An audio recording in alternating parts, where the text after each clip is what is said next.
네, 안녕하세요. 자, 직업상담사 노동관계법규 이번 시간에는 22년 3회차 문제를 좀 같이 풀어보겠습니다. 전체적으로 평이하고 새로운 특별한 문제들은 없습니다, 거의. 자, 바로 내용으로 일단 들어가 보겠습니다. 일단 첫 번째 1번 문제. 자, 직업안정법상 고용서비스 우수기관 인정에 관한 설명으로 옳은 것입니다. 인정에 관한 설명 옳은 것.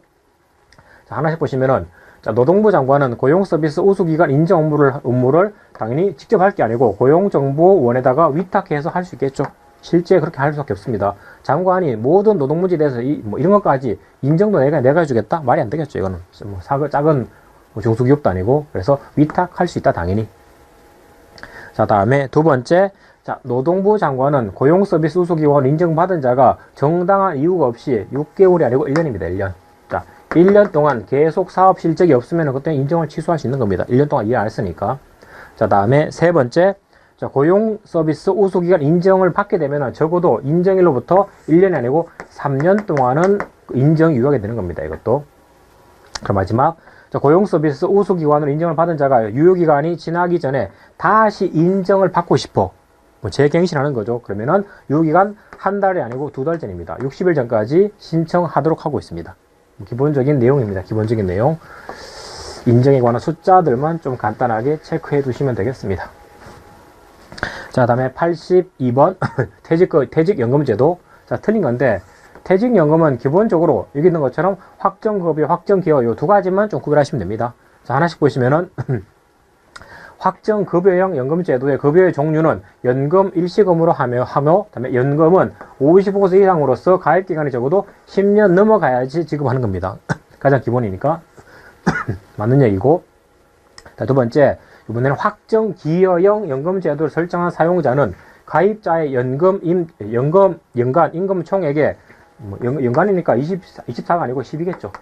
12분의 1 이상 해당되는 부담금을 현금으로 가입자의 계정에다가 사용자가 납입하게 되어 있습니다. 그래서 이것도 기본적인 내용이지만 숫자가 잘못됐다. 됐다. 반반 하는 게 반반. 다음에 세 번째. 자, 확정기여형 퇴직연금제도의 가입자는 적립금의 운용 방법을 스스로 당연히 선정할 수 있고, 기여형이니까 반기마다 1회 이상 적립금 운용 방법을 또 변경도 가능합니다. 반기마다. 마지막.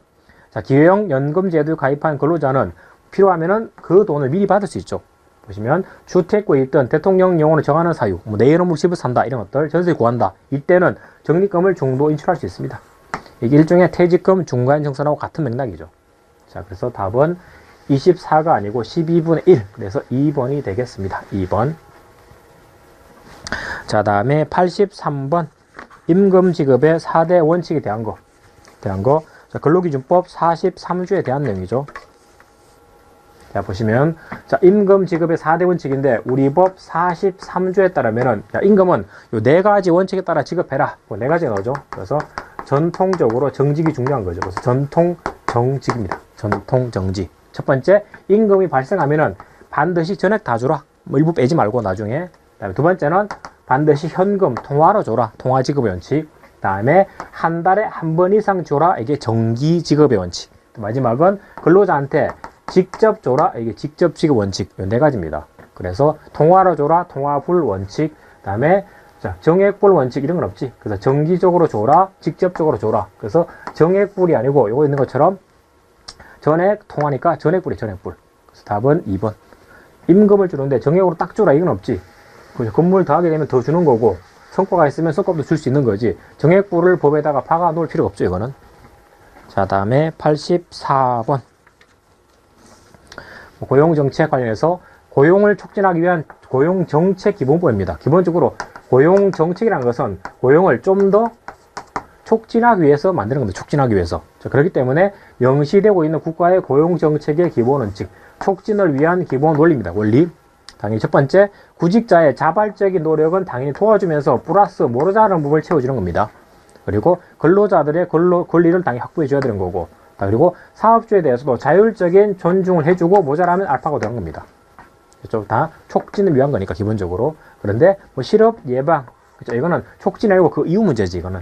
그래서 답은 이것도 4번으로 가시면 되겠습니다. 보통 법마다 1조의 목적이 나오고 2조의 기본 원리가 나오기 때문에 그 기본 원리들은 쭉 나열되기 때문에 이런 식으로 문제 만들기 편합니다. 그래서 원리 부분을 좀 간단하게 봐두자. 간단하게. 자, 다음 문제로 넘어가겠습니다. 자, 85번입니다. 85번. 이것도 흔히 나오는 문제지. 자, 국민평생직업능력개발법상 자, 개발 훈련을 할 때 좀 더 강조해서 중요시 해야 되는 근로자. 당연히 아까 말씀드린 것처럼 이것도 마찬가지 평생직업능력개발법이다 보니까 훈련할 때 중요시 해야 될 사람은 당연히 사회적 약자들. 그래서 그 약자 범위에 포함되는 자를 모두 고르는 건데 당연히 고령자 약자니까 당연히 좀 더 훈련할 때 도움을 줘야 되겠지. 그다음에 우리나라의 전통적으로 당연히 여성 근로자 약자. 그다음에 일용 근로자 당연히 약자. 그다음에 장애인 근로자 당연히 약자. 이렇게 되겠죠. 그래서 모두가 다 훈련할 때 중요시 되는 근로자 범위에 들어옵니다. 기본적으로 이렇게 보입니다. 그리고 여기다가 이제 하나 더 집어넣으면 뭐 중소기업 근로자 그렇게 보시면 되겠습니다. 여러분들. 다음에 86번 요번에 고용상 차별 마찬가지. 자, 고용상 연령 차별을 금지하고 이 고령자들의 고용을 촉진하기 위한 법률인데 이때 뒤에 고령자 고용정보센터의 업무가 아닌 것은 즉 고령자들의 차별을 좀 막아주고 특히 고령자들의 고용이 좀 더 촉진될 수 있도록 국가기관에서 고용정보센터를 만들어가지고 일정한 업무를 부여했겠죠. 자, 그 업무 내용이 아닌 겁니다. 아닌 것. 첫 번째 보시면 고령자에 대해서는 당연히 구인 구직 등록을 도와주고 직업 지도라든가 알선을 해줘야 되겠죠. 센터에서는 당연한 얘기고. 두 번째 정년을 연장하거나 고령자 고용에 관한 인사, 노무관리, 작업환경 개선 등에 대해서 필요하면 기술적 상담도 해줄 수 있고 교육이나 지도도 당연히 센터 가는 겁니다. 이것도 문제가 없고. 다음에 세 번째 고령자 개인에 대해서는 직장 적응 훈련이라든가 교육도 당연히 센터 가는 겁니다. 그런데 고령자한테 대해서 실업급여 취급하는 거 이런 것들은 고용보험으로 가는 거죠. 그죠? 센터는 기본적으로 촉진을 위해서 그런 업무를 하는 거지 돈을 주고 이런 것들은 기본적으로 센터 가는 게 아닙니다. 이거는 센터는. 그리고 또 어려운 건 아니었습니다. 그래서 자 넘어가시고. 자 87번입니다. 요건 최근에 도입된 거죠. 정책기본법상 한국잡월드. 보통 각종 취업 박람회 같은 거 많이 열죠. 잡월드입니다. 이게 관한 설명으로 잘못된 것을 찾는 겁니다. 잘못된 거. 자, 당연히 그러면 쉽게 보면은 2번이죠. 2번. 자, 잡월드는 사업할 때 필요하면 돈이 필요하죠. 이거 필요하면 당연히 일정한 경우는 입장료도 받을 수 있고 아니면은 기업체로부터 후원도 받을 수 있고 그리고 필요하면은 뭔가를 팔아가지고 광고를 해가지고 수익사업 당연히 할 수 있는 겁니다. 가장 기본이 되는 내용이고 보통 그래서 잡월드 가기 위해서는 보통 입장권을 발급받는데 여기에 대해서 입장권 받기 위해서는 기본적으로 돈을 내는 경우 있지만 그 돈은 대부분 다 여기에 참여하는 기업들이 광고 수익을 내는 그 돈까지 대체하는 겁니다. 다음에 잡월드는 당연히 법인으로 하는 거고. 다음에 3번 개인 또는 단체는 잡월드 사업을 지원하기 위해서 한국 잡월드에 금전 현물 그 밖에 재산을 출연 기부할 수 있는 겁니다. 이렇게 가지도 할 수 있고 이렇게. 다음에 네 번째, 잡월드 설립 운영을 위해서 필요하면은 국유재산법, 물품관리법에도 불구하고 국유재산이라든가 물품을 잡월드에다가 필요하면은 무상으로도 대여하거나 사용을 해줄 수 있습니다. 그렇죠. 공간 같은 것들, 이런 것들. 웬만하면 이건 수익사업보다는 고용정책상 고용을 늘리기 위한 거기 때문에 정부에서 최대한 이렇게 도와줘야 되겠죠. 그런 의미입니다. 이거는. 자, 넘어가시고 다음에 고용정책기본법상 육아휴직. 자, 첫 번째부터 보시면 사업주나 육아휴직을 시작하는 날의 전날까지 오늘부터 가겠습니다. 그러면 후임이 안 왔기 때문에 대체가 안 되겠죠. 그래서 적어도 전날까지는 해당 사업에서 계속 근로한 기간이 6개월 미만인 근로자에게는 육아휴직을 허용하지 않을 수 있습니다. 6개월 미만지 아니면 적어도 6개월 이상 근무하고 일정 시간이 좀 지났을 때 가라는 얘기입니다. 그래서 당연한 얘기고. 두 번째, 육아휴직을 신청한 근로자에게 해당 자녀의 출생 등을 증명할 서류가 있으면 제출해 라고 당연히 요구를 해야 되겠죠. 옛날에 믿고 육아휴직 가겠습니다. 그러면은 개인사적으로 다 알기 때문에 그냥 보내줬습니다. 근데 이걸 갖다가 최근에 애가 태어나지 않았는데 서류 조작하고 아니면은 애도 없는데 서류가 없으니까 그냥 혼자 가버리고 이런 것들이 있다 보니까 신청했어? 그럼 서류 같이 내주십시오. 라고 요구할 수 있는 겁니다. 그렇죠? 2번 틀렸고. 그리고 육아휴직 종료하면은 연기하려면 한 번만 연기할 수 있다. 다음에 적어도 육아휴직은 예정일 7일 전, 일주일 전까지는 그 사유를 밝혀서 처리할 수도 있다. 기본적인 내용들. 그래서 자료도 당연히 요구할 수는 있습니다. 자, 넘어가시고. 자, 다음에 89번. 직업안정법상 용어정의인데, 이것도 이게 국가직 9급에서도 요 똑같은 지문이 계속 반복됩니다. 이 법은. 자, 답은 4번인데, 보시면은, 자, 근로자 공급 사업이 있고, 뒤에 파견법상 파견 사업이 있죠. 요 두 가지는 공급 사업이 이쪽에 있으면은 여기서 파견 사업이 이렇게 들어와 버리면 파견 사업 부분은 자동적으로 이렇게 줄어듭니다. 여기까지가 파견 사업이고 공급 사업이고 파견 사업이 들어오는 순간 파견 사업에서는 이렇게 이쪽으로 넘어가 버리는 겁니다. 이쪽으로. 그러니까 4번 공급 사업이란 공급 계획에 따라서 근로자를 타인에게 사용하게 한 사업을 말하지만 단 파견법상 파견 근로자 사업은 포함하면 안 되고 이런 식으로 뺏겨버립니다. 파견법적으로. 즉, 이 파견법으로 두면 파견법에 따라 통지를 받아버리겠죠. 그래서 답은 쉽게 4번이고 하나씩 보시면 고용을 위한 서비스란 구인, 구직자 둘에게 고용정보 제공해주고 소개해주고 지도하고 개발하고 등등등 고용을 지원하는 서비스입니다. 그게 고용 서비스겠죠. 그대로고. 두 번째, 직업안정기관. 그러니까 당연히 소개 등을 행하는 지방노동행정기관을 말합니다. 기관. 특별한 게 없죠. 이거 서비스, 기관. 다음에 모집. 국어적으로 보시면 돼. 모집이란 근로자를 고용하고 싶은 자가 취업하려는 사람에게 피고용인 우리 근로자가 되라 라고 권유하거나 아니면 다른 사람 하여금 권유하게 하는 거. 이게 당연히 모집입니다. 모집. 보통 공고문을 때려서 하겠죠. 내려가지고. 넘어가시고 이것도. 자, 다음에 90번. 육아휴직급여. 자, 고용보험법상 육아휴직을 쓰게 되면은 그 기간에 육아휴직급여를 지급하게 돼 있죠. 이때 육아휴직급여를 지급받으려는 사람은 그냥 국가에서 은혜적으로 주지 않습니다. 이거는 내가 그동안 보험료를 냈기 때문에 그 돈을 받는 겁니다. 일부를 보시면은 지원받으려는 사람은 적어도 육아휴직을 시작한 날 이후 한 달부터 적어도 끝난 날에 12달 12개월 12가 아니지. 이거 신청하는 거니까 끝난 날 이후 이거는 90일이에요. 90일 내에 신청해야 됩니다. 한 달부터 3달 내에 신청해라. 단 해당 기간에 영어로 정하는 사유가 있어가지고 신청 못했다 그러면 한 달 정도 시간을 줍니다. 됐죠? 날짜는 90일 내 한 달부터 90일 내에 신청해라. 자, 그렇게 보시면 되겠습니다. 이것도. 자, 넘어가시고. 자, 다음에 91번 또 파견법. 파견법이 이제 외울 거 많긴 한데, 근데 기본적으로 업무가 쭉 나오면은 그게 위험한 업무인지 아닌지 이것만 잘 보시면 돼. 왜냐면 위험한 업무에 대해서는 파견 자체가 법으로 금지됩니다. 기본적으로. 자, 91번 보시면은 자, 파견 사업을 해서는 안 되는 업무입니다. 즉 파견 자체가 이게 내 사업장에 다른 회사 근로자를 데려다가 내가 일시키는 겁니다. 그러니까 이 사람이 와가지고 여기서 만약에 재해라든가 또 뭐 사망사고 발생하면은 이거는 원래는 내 사업장 내에서 발생한 사고니까 내가 책임져야 되는데, 그죠? 파견 근로자는 다른 사업장에서 온 다른 사업주의 근로자입니다. 그러면 나는 내가 일을 시켰지만 죽어버리면 내가 책임 안 질 수 있거든. 자, 이걸 막기 위해서 일정한 위험한 업무에 대해서는 파견 자체를 금지합니다. 자, 그 업무에 해당하는 것을 고르라는 겁니다. 기본적으로 여기 있는 것들은 다 위험하지. 보시면 건설 공사 현장에서 이런 업무 위험합니다. 다음에 산업법상 유해 위험한 업무, 독극물 다루고 이런 것들, 화학물질 다루는 것들. 아니면 의료기사들이 의료기사 업무. 단순한 의료기기가 아니고 만약에 방사능을 다루는 의료기기 이런 것도 위험하죠. 마찬가지. 다음에 마지막 여객 자동차 운송 사업에서 운전 업무, 버스. 자, 이런 것들은 기본적으로 내가 근로자를 채용해야지 다른 근로자를 파견받아서는 쓸 수 없게 막았습니다. 그렇게. 자, 91번도 이렇게 보시면 될 것 같고. 자, 다음에 92번. 요거 초단시간 근로자죠.